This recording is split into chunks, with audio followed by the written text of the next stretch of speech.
आम्हाला केवळ आणि केवळ शाळेमध्ये हे शिकवलं जातं की छत्रपती शिवाजी महाराज स्वराज्यासाठी लढलेले आहेत, अहिल्यादेवी होळकर स्वराज्यासाठी लढल्या, बाजीप्रभू देशपांडे स्वराज्यासाठी लढले, बाजीराव पेशवे स्वराज्यासाठी लढले, शिवाकाशी स्वराज्यासाठी लढले।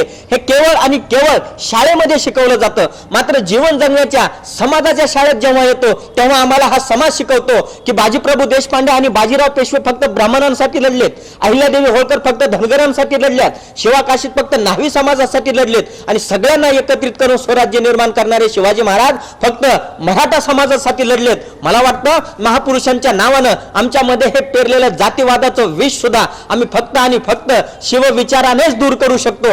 विदर्भ रत्न कवयित्री वंदना सोमानी खूप सुंदर लिहितात की अंधारावर मात शिवाजी, एक नवी सुरुवात शिवाजी, मावळचा हा गडी रांगडा, मानत नाही जात शिवाजी। मला वाटतं हा जात न मानण्याचा विचारच शिवछत्रपतींचा आपण डोक्यात घेणं अत्यंत गरजेचं आहे।